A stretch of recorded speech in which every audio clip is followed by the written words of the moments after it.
40 оны хуанлилыг дууслаа. Хот хөдөө газар сайгүй шинэлж, Сүлдө модныхаа наадмыг хийцгээж, 3 дугаар 5 жилийн төлөвлөгөөний 2 дахь жил 1962 онтойгоо золголоо. Өнгөрсөн онд сангийн аж ахуй станц нэгдлүүд улсын хэмжээгээр нийгмийн хямлыг нодны жилийнхээс нэмэгдүүлсний гадна чэвэлсэн Хинтээ аймаг малаа өсгсөн байна. Аж үйлдвэрийн газрууд 1961 оны төлөвлөгөөг 116%-аар биелүүлж, өнгөрсөн оныхоос 22.6% илүү үйлдвэрийг гаргажээ. Улам их амжилт, бүтээл гаргах шинэ оноо өгтөж, нийслэлийн залуучууд, Монголын залуучуудын ордонд Сүлдө модныхаа наадмыг өргөн дэлгэр хийлээ. Манай оронд их хүн гавьяатай, тэр тусмаа олон хүүхэд төрүүлсэн их бүрч их гавьяатай. Хөдөө аж ахуйн яамны тээврийн баазад ажилтай тогтох баяр, ихэр 3 хүүхэд төрүүлж, давгдоржин гэрүүл улам өнөр баян боллоо.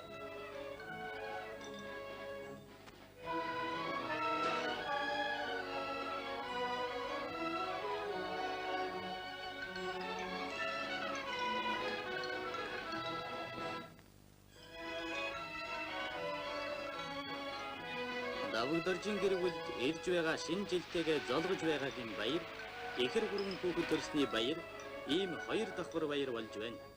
Энэ 3 хүүхэд 3 нас хүртлээр улсын асрамжинд өсөх болно.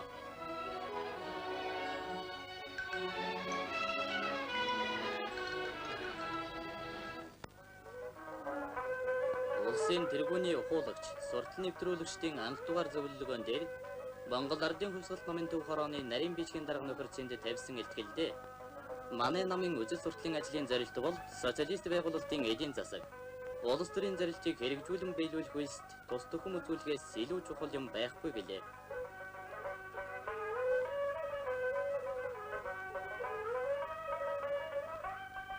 Зөвлөлгөөн дээр манай орны өнцөг болон бүхнээс шалгарч ирсэн дарма, балжир, мянган буу нарын олон арван ухуулагчид үг хэллээ.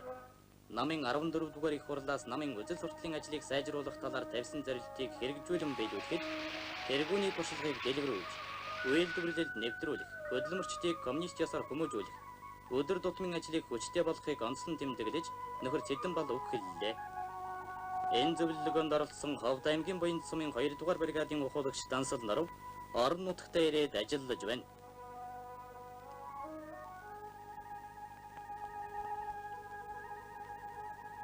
Дансал Норов сарда 2 удаа ханын сонин гаргаж, цаг үеийн байдлыг харуулсан кино хайрцгийг ухуулагдаа ашигладагаас гадна бас хуур дуугаар олон түмнээ баясгаж чаддаг хүн юм аа.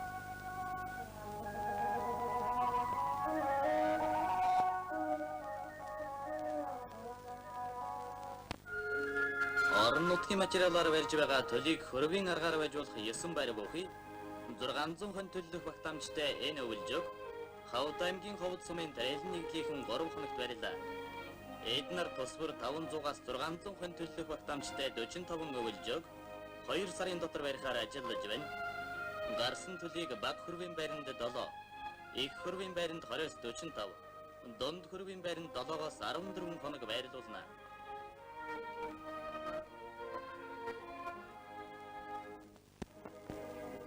Улаанбаатар хотод байгуулагдсан байшин үйлдвэрлэх комбинат нь өнгөрсөн жил ашиглалтанд ороод одоо энэ оноос эхэлж улсын төлөвлөгөө авч ажиллаж байна.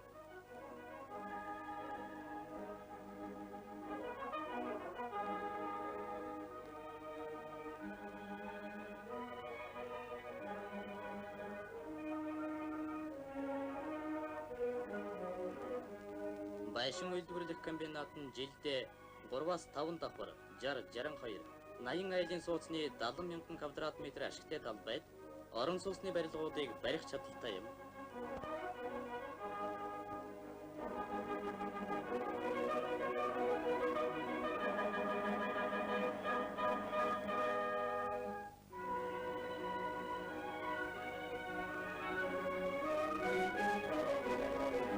Өөрөөр 60 айлын сууцыг 200 ажилчнтайгаар бараг 1 жилд барьж байсан бол одоо 20 ажилчны бүрэлдэхүүнтэйгээр 90 хоногт барих боломжтой болж байна.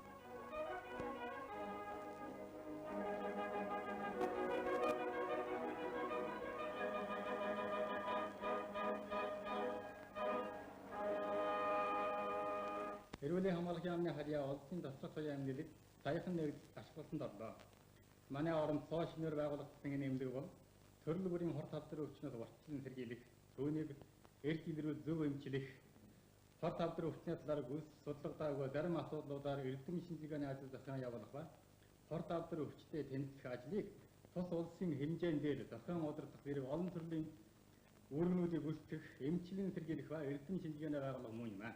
Эмнэлэгт хэрэгслэг бүхнээр хангалтсан нэс засал эмэгтэйчүүдийн татвар болон сүүлийн үеийн хамгийн тэргүүний тоног төхөөрөмжөөр тонголгдсон эрдэмтдийн араачийн эмчилгээний татвар зэрэг үндсэн 3 татвар, туслах кабинет, лабораторитой ажиллаж байна.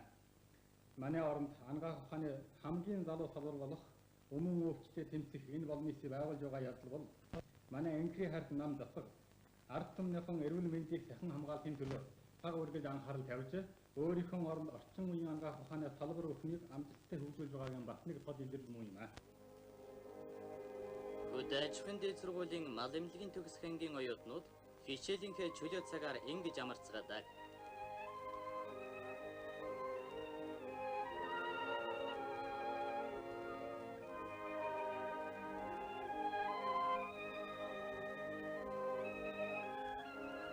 Онцлогтон давагдорж ахлагчтай 5 дугаар ангийн оюутнууд багш Занагийн удирдлагын дор малын халдвар төвчний судлалын хичээл хийж байна.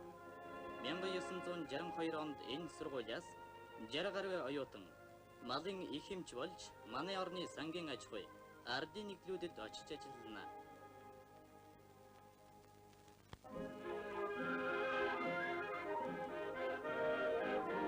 Өнгөрсөн онд олон арван барилга ашиглалтанд орсны нэг нь гадаад дотоодын олон зуун зочдыг багтаах байртай 300 хүнийг нэг зэрэг үйлчлэх боловсон гуанцтай Улаанбаатар зочид буудал юм.